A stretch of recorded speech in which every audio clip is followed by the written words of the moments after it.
అసలు వాళ్ళు ఈ రాష్ట్రానికి సంబంధించిన ఓటర్లే కాదండి, వాళ్ళు పక్క రాష్ట్రంలో ఉన్నటువంటి వీడియోలు తీసుకొచ్చి ఇక్కడ ప్రొజెక్ట్ చేస్తున్నాడు జగన్మోహన్ రెడ్డి. ఇవన్నీ false and vague allegations made by the opposition party అని చెప్పేసి అన్న చెప్తే కొంచెం ప్రశాంతంగా ఉంటారు శేఖర్ రెడ్డి గారు లాంటి వాళ్ళు. అప్పట్లో చెప్పినట్టు అదే మీరు పోనీ అప్పుడు అలా జరిగింది అనుకుంటే ఇప్పుడు ఏం జరిగిందో మీరు వెళ్ళి చూడాలి కదా బ్రహ్మనాయుడు గారు. సరే సరే ఓకే, ఇప్పుడు మీరు చెప్పిన దాన్ని నేను ఎక్కడ సార్ మీరు చెప్పిన అంశాలు నేను ఎక్కడ ఆ వీడియోలు ఏఐ వీడియోలను ఎడిటింగ్ వీడియోలను కూడా నేను ఎక్కడ అనలేదు, తెలుగుదేశంలో అనలేదు.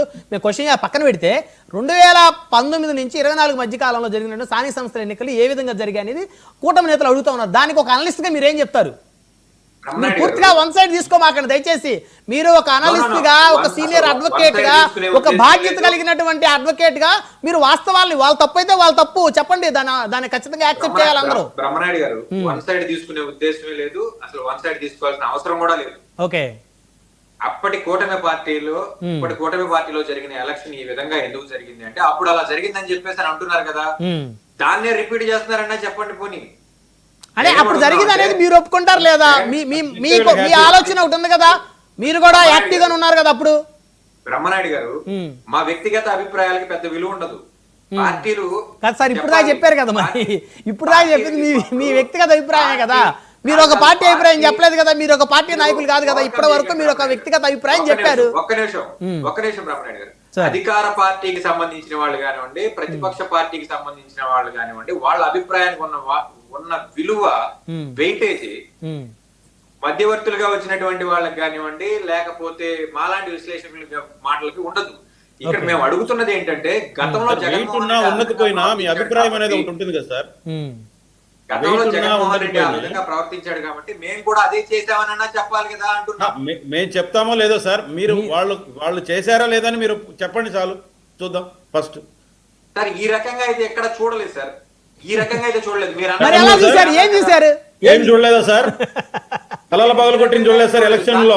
చెప్పండి సార్, మీరు చెప్పండి. నామినేషన్ లేనికుండా పేపర్లు అడ్డంగా చించి విసిరివేసినట్టు చూడలేదు మీరు. ప్రజాస్వామ్యాన్ని తొలిమెట్టులోనే కాలం రాసింది చూడలేదు మీరు.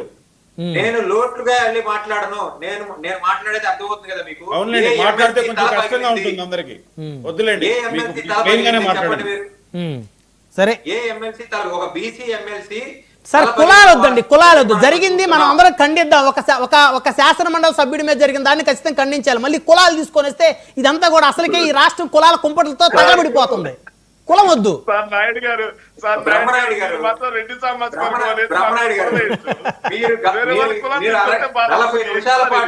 మీరు 40 నిమిషాల పాటు జరిగిన డిబేట్ లో రెడ్డి సామాజిక వర్గం మాత్రం జగన్మోహన్ రెడ్డికి వ్యతిరేకంగా ఉంది అని చెప్పేసి వ్యాఖ్యానించారు.